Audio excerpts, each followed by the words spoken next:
ଯେତେ ଝଡ଼ ଝଞ୍ଜା ଆସୁନା କାହିଁକି ମୋର ଡରିବାର ନାହିଁ। ମୁଁ ପାଠ ପଢ଼ିବି ମାନେ ପଢ଼ିବି, ମୋତେ କେହି ରଖିପାରିବେ ନାହିଁ। ଉତ୍କଳ କମଳା ବିଳାସ ଦୀର୍ଘିକା ମରାଳ ମାଳିନୀ ନୀଳାମ୍ବୁଜିଲିକା। हेलो सांग मैंने समस्त को वेलकम पुणी थे यही स्मिथ अपडेट। तो सांग मैंने जितेबाला आम कथबार्ता हो जो शेष जो चिन्ह गुड़ाक लगुच आतेबाला आम क्वेश्चन करुचु क्वेश्चन कला बेले क्यों चिन्ह गुड़ाक लगुच से गुड़ाक आम आज यही वीडियो रे सबू आमर ओडिया भाषा रे प्रचलित चिन्ह गुड़ाक एटार आम डिस्कसन करवा ता सहित क्वेश्चन आंसर भी एटार आम प्रैक्टिस करवा। ओके तो एमती सहज भाव में पढ़ेबी जोड़ा कि तुम मैंने केबे भी भूली पारबनी। सत कहूँ आउ जो मैंने एवं रिसेंट एग्जाम गुड़ाक हो जो OSSC RI अमीन SFS एगुड़ाक एग्जाम रे देखो जो प्रीवियस ईयर क्वेश्चन रे 2021 रे जो एग्जाम होता RI तार पेपर 2 रे ये जो क्वेश्चन ये विराम चिन्ह उपर भी क्वेश्चन आसीथिला तेणुक ये वीडियोटा देख बहुत ही हेल्पफुल हे तुम मानक बुझीपार। तो चलते आम जल्दी से जल्दी आम स्टार्ट करवा। तो स्टार्ट करने पूर्व समस्ते जो मैंने ये चैनल रे नुआ समस्ते सब्सक्राइब करंतु ता सहित ऑल नोटिफिकेशन को ऑन कर रखि थांतु। ओके एमती नुआ नुआ अपडेट पाइबा पई। तो आम स्टार्ट करवा। देखो फर्स्ट देखो जो हमारे ओडिया भाषा रे प्रचलित चिन्ह गुड़ाक कौ कौ चिन्ह अच्छी देखो कमा बा प्रथम छेद बोली कहा जाए। ओके आउ दुई रे जो सेमिकलन जोड़ा ऊपर गोटे बिंदु थिबो तले कमा थिबो ताकू कौन कहा जाए सेमिकलन बा द्वितीय छेद बोली कहा जाए। आउ तीन रे होची पूर्णछेद जोड़ा आमर वाक्य शेष रे जोड़ा लगे पूर्णछेद आउ प्रश्नवाचक चिन्ह एमती कौन प्रश्नवाचक चिन्ह। तो यहीटा हो गला कौन कमा एटा सेमिकलन आपको प्रथम छेद बोली कहा जाए जो ऊपर बिंदु सहित तले कमा थिबो कौन द्वितीय छेद आउ पूर्णछेद प्रश्नवाचक चिन्ह विस्मय सूचक और संबंधन चिन्ह डैश बा व्यवच्छेद चिन्ह बा हाइपेन आउ स्वर दीर्घता आउ रहिला कौन उद्धृति चिन्ह आउ कोलन चिन्ह एगुड़ाक केतेबेले काहींकी केमिति व्यवहार होउची तार एटार आम शॉर्टकट भाव में पढ़ा ता सहित आम क्वेश्चन आंसर भी डिस्कसन करवा। ओके तो प्रथम आम देखा कौन कमा बा प्रथम छेद।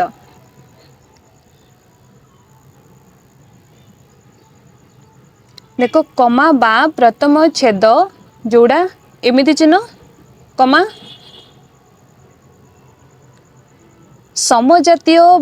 समजातीय वाक्य रे यार प्रयोग हुए कौड़ी हुए समजातीय वाक्य रे यार प्रयोग हुए जमिति पत्र फल फूल बाहर अगणा बा महात्मा गांधी जातिर पिता कमा मानविकतार गर्व एगुड़ाक कौन लगुच कमा गोटे गोटे लगुच हाँ ना नहीं।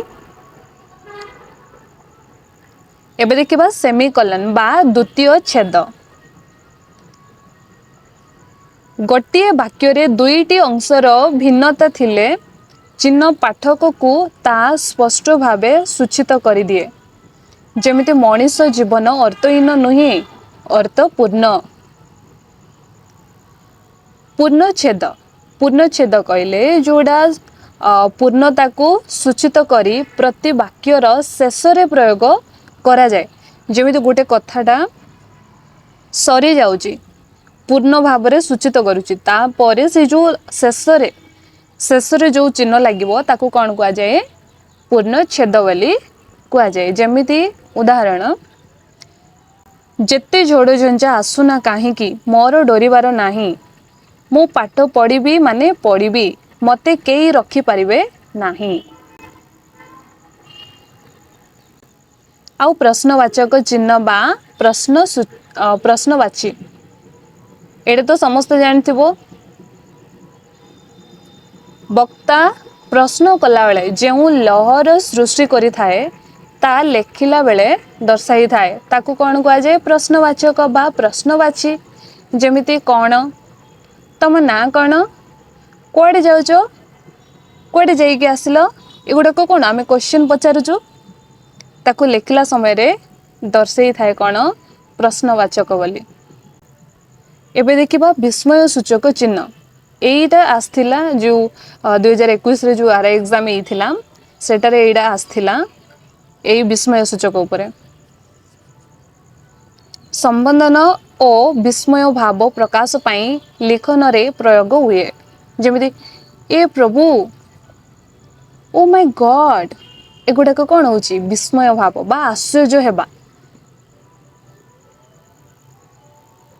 ଡ୍ୟାସ୍ ବା ବ୍ୟବଚ୍ଛେଦ ଚିହ୍ନ ବା ହାଇଫେନ୍ ଦୁଇଟି ପଦ ବା ବାକ୍ୟ ମଧ୍ୟରେ ସମ୍ପର୍କକୁ ଚିହ୍ନେଇବା ପାଇଁ ଏହି ଚିହ୍ନ ପ୍ରୟୋଗ ହୁଏ।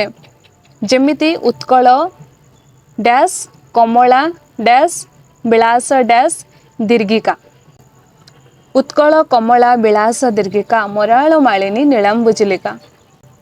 ଏଗୁଡ଼ାକ କ'ଣ ଏଥିରେ ଡ୍ୟାସ୍ ଡ୍ୟାସ୍ ଲାଗୁଛି। ଡ୍ୟାସ୍ ବା ବ୍ୟବଚ୍ଛେଦ ଚିହ୍ନ ବା ହାଇଫେନ୍। ଏବେ ଦେଖିବା ଉୟ ଚିହ୍ନ ବା ସ୍ୱର ଦୀର୍ଘତା। ତଳେ ହେଇଥିଲେ ଏମିତି କମା, ଉପରେ ଥିଲେ କ'ଣ ହେଇଯିବ ଉୟ ଚିହ୍ନ। ଏହି ଚିହ୍ନଟି କୌଣସି ପଦରେ ସ୍ୱରଧ୍ୱନିକୁ ଲେଖାଯାଏ କିନ୍ତୁ ଆବଶ୍ୟକତା ଅନୁସାରେ ଏହାକୁ ଦୀର୍ଘ ଉଚ୍ଚାରଣ ପାଇଁ ପ୍ରୟୋଗ ହୁଏ। ଯେମିତି କ'ଣ କହୁଛୁ, ଏଇ ଓଟା ସ୍ୱରଧ୍ୱନି, ଏହି ସ୍ୱରଧ୍ୱନି ଜାଗାରେ କିଏ ଆସୁଛି ଉୟ ଚିହ୍ନ ଆସୁଛି। ମ ଏଇ ଚିହ୍ନ କ'ଣ ଓର, ଏଇ ସ୍ୱରଧ୍ୱନିର। ତାହାର ଯେମିତି ତାର, ଏମିତି ଲେଖୁଛୁ। ଏଗୁଡ଼ାକ କ'ଣ ଯେଉଁଠି ସ୍ୱର ଧ୍ୱନିର ଜାଗାରେ ଯେଉଁ ଚିହ୍ନ ଆସିବ ତାକୁ କ'ଣ କୁହାଯାଏ ଉୟ ଚିହ୍ନ। ଏଇଟା ଟିକେ ରଙ୍ଗ ହେଇଛି, ଉଦ୍ଧୃତ ହବ, ଏ ଆକାର ବି ଆସିବନି। ଓକେ, ଉଦ୍ଧୃତ ଚିହ୍ନ। ଏହା ଦୁଇ ପ୍ରକାରର ଚିହ୍ନ ଅଛି, ଯେମିତି ସିଙ୍ଗଲ ଇନଭର୍ଟେଡ କମା, ଡବଲ ଇନଭର୍ଟେଡ କମା, ଏମିତି ଥାଉଛି। ତ ଯେଉଁ ଡବଲ ଦେଖ, ଡବଲ କେଉଁଠି ବ୍ୟବହାର ହେଉଛି। ବାପା କହିଲେ ପାଠପଢ଼ା ତୋର କର୍ତ୍ତବ୍ୟ। ହାଇଫେନ୍କୁ ଓଡ଼ିଆରେ କ'ଣ ଯୋଜକ ଚିହ୍ନ ବୋଲି କୁହାଯାଏ। ଏବେ ଦେଖିବା ଆମେ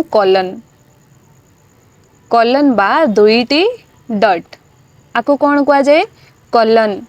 ଗୋଟିଏ ପ୍ରସଙ୍ଗରେ ସୂଚନା ଓ ବର୍ଣ୍ଣନା ମଧ୍ୟରେ ଏପରି ଚିହ୍ନର ପ୍ରୟୋଗ ହୋଇଥାଏ। ଯେମିତି ଉଦାହରଣ, ଯଥା ଦୁଇଟି ବିନ୍ଦୁ ଲାଗିଛି, ସେଇଟା କ'ଣ କଲନ୍ ଚିହ୍ନ। କିମ୍ବା ଯଥା, ଆଉ ଯେଉଁ ଆମେ ଯେତେବେଳେ ଚିଠିଟା ଲେଖିଲା ସମୟରେ ବା ଦରଖାସ୍ତ ଲେଖିଲା ସମୟରେ ଆମେ ଯେଉଁ ପ୍ରେରକ, ପ୍ରାପକ, ବିଷୟ ଏଗୁଡ଼ାକ ଲେଖିଥାଉଛୁ। ପ୍ରେରକ ଯିଏ ପଠଉଛି ବା ସେଣ୍ଡର ଯିଏ ସେଣ୍ଡ କରୁଛି, ପ୍ରାପକ ଯିଏ ମାଗୁଛି ବା ରିସିଭ୍ କରୁଛି, ବିଷୟ ମାନେ କାରଣ। ଏଇ ଯେଉଁ ମଝିରେ ପ୍ରାପକ, ପ୍ରେରକ, ବିଷୟ ଏଇ ପାଖେ ଯେଉଁ ବିନ୍ଦୁ ଲାଗୁଛି ସେଇ ବିନ୍ଦୁ କ'ଣ କଲନ୍।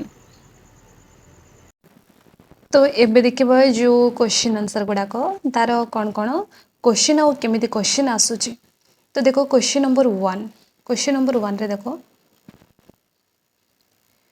ଓ କି ଗରମ ଉକ୍ତିର ଶେଷରେ କି ଚିହ୍ନ ଆବଶ୍ୟକ। କ୍ୱେଶ୍ଚିନ୍ ଚିହ୍ନ, ପୂର୍ଣ୍ଣଚ୍ଛେଦ, ବିସ୍ମୟ ସୂଚକ ବା ଆଉ କ'ଣ ଯେଉଁ ଉଦ୍ଧୃତ ଚିହ୍ନ। କୋଉଟା ହେବ ଏଇଟାରେ ଓ କି ଗରମ, ଏଇଟା କ'ଣ ହେବ ବିସ୍ମୟ ସୂଚକ। ତ ବିସ୍ମୟ ସୂଚକର ଚିହ୍ନ କୋଉଟା ଏମିତି ବାଡ଼ି ତଳେ ଯେଉଁ ବିନ୍ଦୁ। ତ ଅପସନ୍ ଡି ହେଇଯିବ ରାଇଟ୍ ଆନ୍ସର।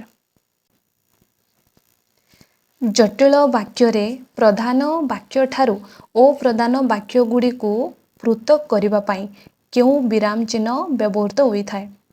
ହାଇଫେନ୍ ହୋଇଥାଏ ନା କମା, କଲନ୍, ସେମିକଲନ୍। କୋଉଟା ବ୍ୟବହାର ହୋଇଥାଏ କମା ବ୍ୟବହାର ହୋଇଥାଏ। ଜଟିଳ ବାକ୍ୟରେ ପ୍ରଧାନ ବାକ୍ୟ ଠାରୁ ଓ ପ୍ରଧାନ ବାକ୍ୟ ଗୁଡ଼ାକ ପୃଥକ କରିବା ଅଲଗା କରିବାରେ କମା ସାହାଯ୍ୟ କରିଥାଏ। ସମକାରକ ପଦଦ୍ୱୟ ମଧ୍ୟରେ କେଉଁ ବିରାମ ଚିହ୍ନର ବ୍ୟବହାର କରାଯାଇଥାଏ? ପୂର୍ଣ୍ଣଚ୍ଛେଦ, କମା, ସେମିକଲନ, ଡ୍ୟାସ୍। କ'ଣ ବ୍ୟବହାର ହୋଇଥାଏ? ଏଇଟା କମା ବ୍ୟବହାର ହୋଇଥାଏ। ସମକାରକ ସମଦ୍ୱୟ ମଧ୍ୟରେ କେଉଁ ଚିହ୍ନ? କମା ଚିହ୍ନ। ନିମ୍ନଲିଖିତ ବାକ୍ୟମାନଙ୍କ ମଧ୍ୟରୁ କେଉଁଟି ଏକ ବିସ୍ମୟ ସୂଚକ ବାକ୍ୟ? ବିସ୍ମୟ ସୂଚକର ଚିହ୍ନ କ'ଣ? ଏହା ଚିହ୍ନ ତ ସେ ଚିହ୍ନ କେଉଁଠି ଅଛି? ଅପସନ୍ ସି ରେ ଅଛି, ହଁ ନା ନାହିଁ? ତ ଅପସନ୍ ସି ହେଇଯିବ ରାଇଟ୍ ଆନ୍ସର। ଆଜି କି ଟାଣ ଖରା, ଏଇଟା ହେଇଯିବ ରାଇଟ୍ ଆନ୍ସର। ଆଉ ଏଇଟା କ'ଣ ହବ? ତୁମେ କ'ଣ ଏହି କାମ କରିପାରିବ? ଏଇଟା କ'ଣ? କ୍ୱେଶ୍ଚିନ୍ ଚିହ୍ନ, ଏଇଟା ହେଇଯିବ ପ୍ରଶ୍ନବାଚକ। ନିଅ ଏଇ ଚିଠିଟା ଡାକ ବାକ୍ସରେ ପକେଇ ଦିଅ, ଏଇଟା କ'ଣ? ଆଦେଶ ଦେବାଟା। ଓକେ, ଏଇଠି କେଉଁ ଚିହ୍ନ ଲାଗିଛି? ପୂର୍ଣ୍ଣଚ୍ଛେଦ। ସଗସ ହର ଅଗସ ରୂପ କ'ଣ ହୁଏ? ରେଫ୍ ହୁଏ, ନା ଅନୁସାର ହୁଏ, ନା ବିସର୍ଗ ହୁଏ, ନା ଚନ୍ଦ୍ରବିନ୍ଦୁ ହୁଏ? କ'ଣ ହୁଏ? ଏଇଟା ହେଇଯିବ ବିସର୍ଗ। କମା ଠାରୁ ଟିକେ ଅଧିକ ବିରାମ ଚିହ୍ନର ପ୍ରତୀକଟି କ'ଣ? ଯେଉଁ ଦ୍ୱିତୀୟ ଛେଦ ବୋଲି କାହାକୁ କୁହାଯାଏ? ସେମିକଲନ, କମା, ପ୍ରଶ୍ନବାଚକ, କଲନ। କାହାକୁ କୁହାଯାଏ? ସେମିକଲନକୁ କୁହାଯାଏ। କମା ଠାରୁ, କମା ହେଉଛି ଇଏ, କମା ଠାରୁ ଟିକେ ଇଏ ନା ନାହିଁ, ଆକୁ କ'ଣ କୁହାଯାଏ? ସେମିକଲନ। ଆଉ କଲନ, କଲନ କହିଲେ ଦୁଇଟି ବିନ୍ଦୁ। ବାକ୍ୟର ଶେଷକୁ କେଉଁ ବିରାମ ଚିହ୍ନ ସୂଚିତ କରେ? ବାକ୍ୟର ଶେଷରେ କ'ଣ? ସେମିକଲନ, କମା, କଲନ, ପୂର୍ଣ୍ଣଚ୍ଛେଦ। କ'ଣ ହୁଏ ଏଇଟା? ଏଇଟା ହେଇଯିବ ପୂର୍ଣ୍ଣଚ୍ଛେଦ। ବାକ୍ୟର ଶେଷରେ କ'ଣ ଲାଗେ? ପୂର୍ଣ୍ଣଚ୍ଛେଦ।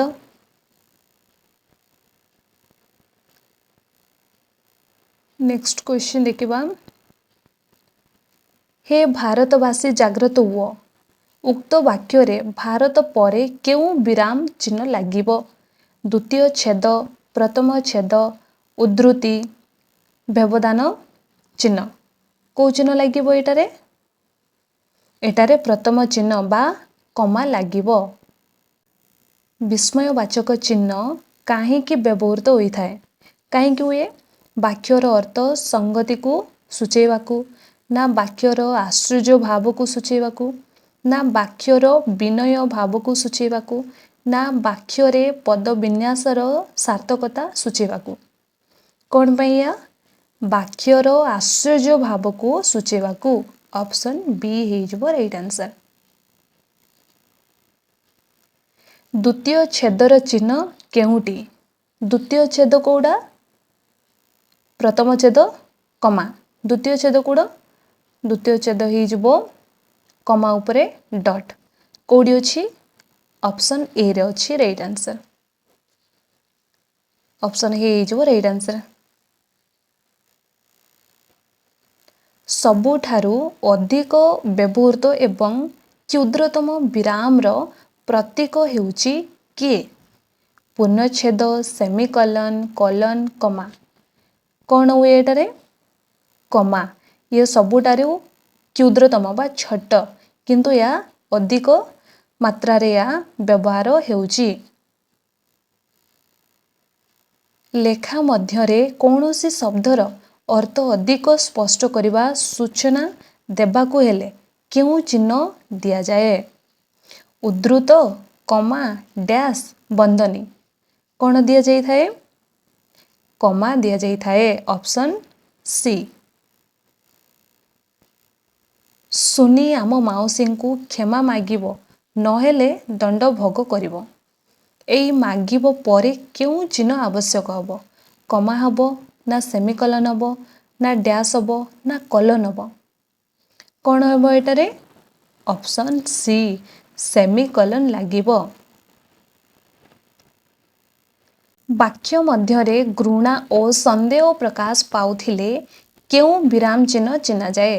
କେଉଁ ଚିହ୍ନ? उद्धृत पूर्णच्छेद बंदनी विस्मय सूचक एटारे कौन हो ऑप्शन डी विस्मय सूचक चिन्ह लागिबो कि भयंकर घटना क्यों चिन्ह आवश्यक एटारे हबो विस्मय सूचक हबो ना पूर्णच्छेद हबो ना प्रश्नवाचक हबो ना डैश हबो एटारे कौन हबो